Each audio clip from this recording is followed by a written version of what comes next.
मंडलपल्ली नाम के गांव में दो बहनें सरिता और वाणी रहा करती थी। सरिता यानी बड़ी बहन सुबह सुबह जल्दी उठ जाती। वो गौशाला की सफाई करती और गोबर इकट्ठा करके उनसे कंडे बनाती, फिर उन्हें बेचती। दोपहर में वो सिलाई का काम करती और कई सारे कपड़े एक ही दिन में सिल लेती। शाम को वो घर घर जाकर फूल बेचा करती। इस तरह सरिता के काम दिन भर चलते रहते थे और उनसे वो जो पैसा कमाती थी उससे वो अपनी बहन वाणी को पढ़ा रही थी। वाणी सरिता का कमाया हुआ पैसा तो लेना चाहती थी, लेकिन वो सरिता को बिल्कुल पसंद नहीं करती थी। एक दिन सरिता ने उसकी थाली में खाना परोसा और अपनी थाली परोसकर उसके साथ बैठ गई। वो पास जाकर बैठी ही थी कि वाणी थाली में हाथ धोकर, मैंने तुमसे कितनी बार कहा है मेरे साथ बैठकर खाना मत खाया करो, तुमसे गोबर की बदबू आती रहती है। और फिर मैंने तुमसे कहा है ना कि घर आने पर जो स्प्रे लाई हूँ वो अपने ऊपर छिड़का करो। कुछ करती ही नहीं हो तुम, समझ में नहीं आती है क्या तुम्हें? हाँ बोलो ना, चुप क्यों हो? वो अपनी बड़ी बहन को डांटने लगी। ओह सच में खुद पर स्प्रे करना भूल गई, अगली बार ऐसा नहीं करूंगी। अच्छा मैं बाहर ही रहूंगी, तुम्हारी परीक्षा है आज, अगर तुमने नहीं खाया तो बेहोश भी हो सकती हो, खा लो। जब उसने इस तरह कहा तो वाणी गुस्से में, अब मुझे भूख नहीं रही, मुझे किसी चीज की जरूरत नहीं, जा रही हूँ, उसने कहा। सरिता ने जो कुछ पैसे बचाए हुए थे उसमें से कुछ पैसे निकालकर उसके हाथ में थमाए। अच्छा तो ये पैसे रख ले और खरीद कर खा ले। इस पैसे से क्या खरीदूंगी, आजकल के रेट वेट तो तुम्हें पता नहीं है कितने बढ़ गए हैं, इससे पानी तक नहीं आएगा। उसने सरिता को जताया कि वे उसे और पैसे दे। सरिता ने उसे कुछ और पैसे दिए। वाणी ने पैसे लिए और अपने दोस्तों के साथ एक फिल्म देखने जाने लगी।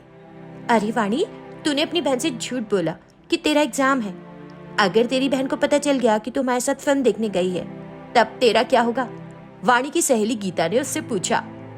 ओह पता चल जाए तो चल जाए, कर क्या लेगी वो, मैं क्या उससे डरती हूँ, चल शो का टाइम हो रहा है। और फिर वाणी ने अपनी बहन के बारे में बहुत सी बुरी बातें कही।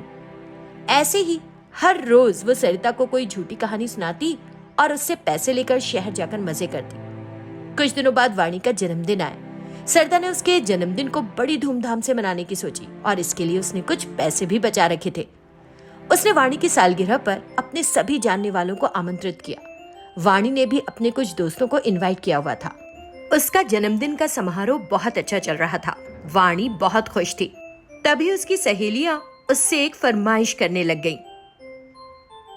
वाणी, अपनी बहन से मैं इंट्रोड्यूस तो करा। अब तुम्हें मेरी बहन से मिलने की क्या जरूरत पड़ गई यार। लेकिन उसकी सहेलियां उसकी बहन से मिलने के लिए बहुत आतुर थी। वाणी मिलाना तो नहीं चाहती थी, लेकिन फिर भी उसे जाना पड़ा। दीदी, मेरी सहेलियां तुमसे मिलना चाहती हैं, उसने चिढ़कर कहा। अच्छा ऐसा है, कहाँ है तेरी सहेलियां बता? सरिता बड़ी खुशी के साथ उसकी सहेलियों के पास गई।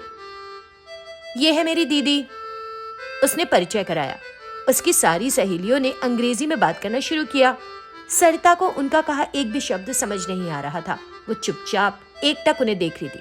मेरी बहन के सामने अंग्रेजी में बात करना ऐसा है, बहरे के सामने शहनाई बजाना, उसे एक शब्द भी नहीं समझ आता।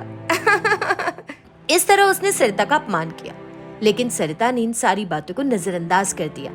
फिर आई बारी केक के काटने की।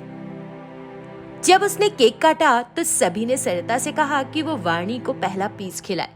हालांकि सरिता ने उनकी बातों को नजरअंदाज करना चाहा, लेकिन सब बार बार बोलते रहे, तो उसने एक केक का पीस काटकर वाणी के मुंह में दिया। वाणी ने बहुत बुरा मुंह बनाकर उसे मुंह में ले तो लिया, लेकिन तुरंत ही थूकने लगी और बोली, मैंने तुमसे कितनी बार कहा है, गंदे हाथों से मुझे छुआ भी मत करो, और तुम चली हो मुझे केक खिलाने के लिए। उसने एक बार फिर सरिता का सबके सामने अपमान किया। सरिता को बहुत बुरा लगा। उस कार्यक्रम में उन दोनों की मौसी पार्वती भी आई थी। वाणी का घमंड देखकर वो हैरान रह गई। अगले दिन भी वो उनके घर ही थी। वो एक ऐसे मौके की तलाश में थी जब सरिता ना हो। जब उन्होंने देखा कि सरिता किसी काम से बाहर चली गई है तो उन्होंने वाणी से ये कहा, वाणी, तूने जो कल किया वो सही नहीं था। तेरी बहन बहुत अच्छी लड़की है, उसे मान दिया कर। मौसी के ऐसे कहने पर वाणी को गुस्सा आ गया और बोली, आप कौन होती है मुझे नैतिकता का पाठ देने वाली?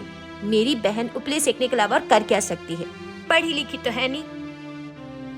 वो सरिता के बारे में गलत बातें कहने लगी। पार्वती का क्रोध बढ़ गया और बोली, और तुम खुद कौन हो जो पैसा वो कमाती है उसी के तो मजे करती हो। मैंने उसे मना किया था कि रास्ते में पड़ी तुम जैसी लड़की को घर पर उठाकर ना लाए, लेकिन उसे तुम पर दया आ गई और वो तुम्हें घर ले आई और अब अपनी सगी बहन की तरह तुम्हारी देखभाल करती है। हमने उसे शादी करने के लिए कितना कहा, लेकिन वो तुम्हें पढ़ाना चाहती है। ऐसा नहीं कि वो खुद नहीं पढ़ सकती, लेकिन काम नहीं करेगी तो तुम्हारी पढ़ाई कैसे होगी, ये बात कभी सोची? उसने वाणी को सच बता दिया। वाणी को अपनी गलती का एहसास हुआ और वो रो पड़ी। उस दिन से वाणी सरिता का सम्मान करने लगी। वाणी में आए इस बदलाव को देखकर सरिता बहुत खुश थी, जैसे उसकी साधना पूरी हो चुकी थी। एक बार एक गांव में सिनैया नाम का एक आदमी रहता था। सिनैया की पत्नी की एक दुर्घटना में मृत्यु हो गई थी। उसकी रावली और गीता नाम की 2 बेटियां थीं। वो बिना किसी परेशानी के उनकी बड़ी अच्छी तरह से परवरिश कर रहा था। सिनैया एक बिरयानी शेफ था। आसपास के किसी भी गांव में कोई भी उसकी तरह बिरयानी नहीं बना पाता था, लिहाजा दूसरे गांव से आकर भी लोग उसे मनचाहा पैसा देकर बिरयानी लेकर जाते थे। उसकी बेटियां भी बिरयानी बनाने में उसकी मदद किया करती थी। देखो लड़कियों, मैं कल दूसरे गांव जा रहा हूँ। जब तक वापस ना आऊं, घर में सावधानी से रहना, समझी? हे पापा, बिरयानी पकाने के लिए? ऐसा है तो लौटते समय हम दोनों के लिए एक डब्बा भरकर बिरयानी ले आना। ठीक है, मैं ले आऊंगा, लेकिन तुम लोग ख्याल रखना अपना। पापा फिक्र मत करो, आराम से जाओ, जल्दी आ जाना, हाँ प्लीज। तो दोनों बेटियों ने अपने पिता को उसके काम के लिए भेज दिया। क्योंकि उनके पापा पूरे 2 दिन के लिए गांव से बाहर चले गए थे, तो छोटी बेटी ने गांव को घूमकर आने की सोची। क्या अभी बाहर जाना इतना जरूरी है तेरे लिए? हाँ जानती हूँ दीदी, सब परेशान करेंगे, लेकिन फिर क्या करूँ, रोज घर में बैठे बैठे मैं बोर जो हो जाती हूँ। हाँ, इस तरह वे दोनों घर से बाहर निकली। कुछ दूर जाने पर उनकी पड़ोसन कांतम्मा ने दोनों लड़कियों को बाहर घूमते देखा। उस समय वो चूल्हे पर कुछ पका रही थी। गीता, रावली, जरा दोनों इधर तो आओ। तुम दोनों से तो पूरा गांव मिलना चाहता है, लेकिन तुम दोनों कभी बाहर ही नहीं निकलती, ऐसा क्यों? हमारे पापा हमें बाहर जाने की इजाजत जो नहीं देते, इसलिए नहीं निकलते हैं। हम जो कुछ भी पकाए उसमें अगर तुम्हारा थोड़ा सा योगदान मिल जाए तो वो खाना और भी स्वादिष्ट हो जाएगा। अगर तुम गांव में इधर उधर घूमी तो लोग तुमसे उनके हाथ की बनी करी चखने के लिए कह सकते हैं, इसलिए नहीं निकलती हो क्या?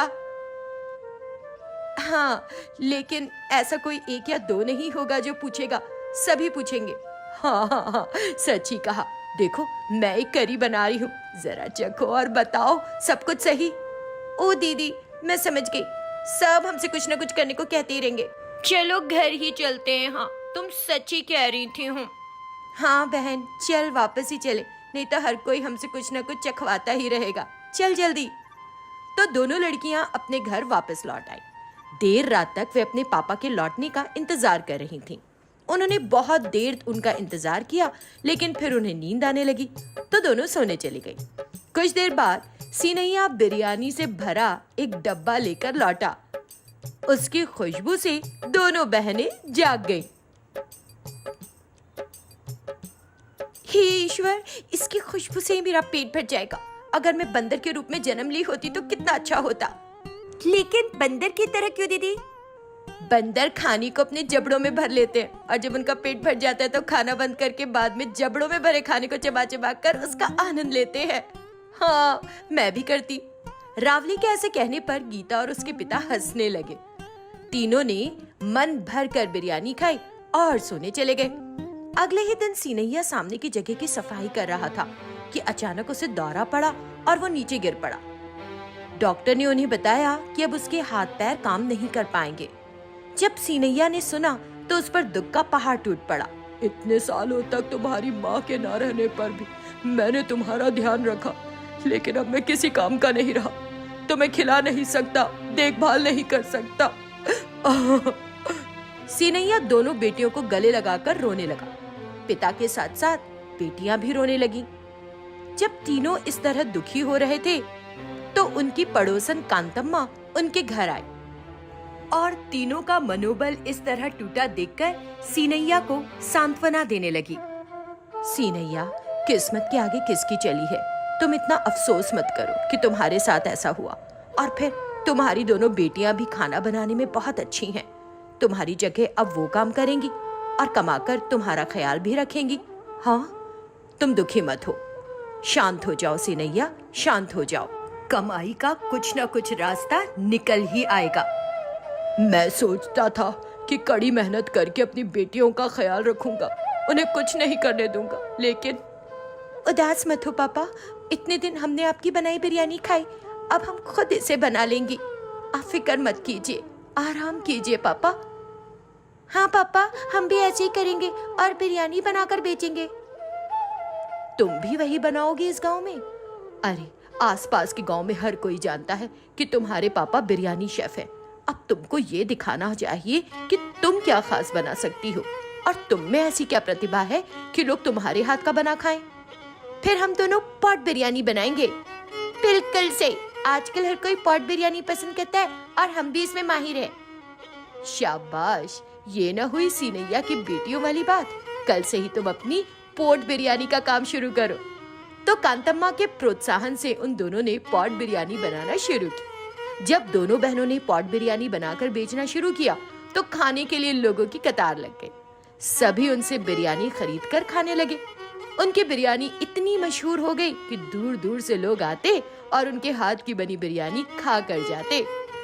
दोनों बहनों की पॉट बिरयानी का व्यापार बहुत आगे बढ़ गया और वो बहुत अच्छा कमाने लगी।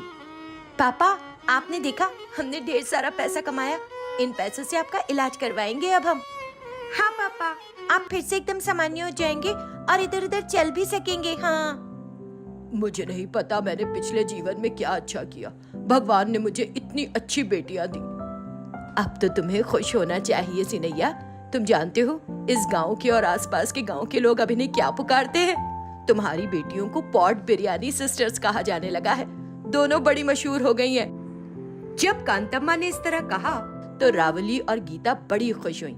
उन्होंने कांतम्मा का आशीर्वाद लिया और कांतम्मा को इतना अच्छा सुझाव देने के लिए धन्यवाद दिया। और फिर दोनों बहनें पॉट बिरयानी का काम करती रहीं और साथ ही अपने पिता की बड़े अच्छे से देखभाल भी की।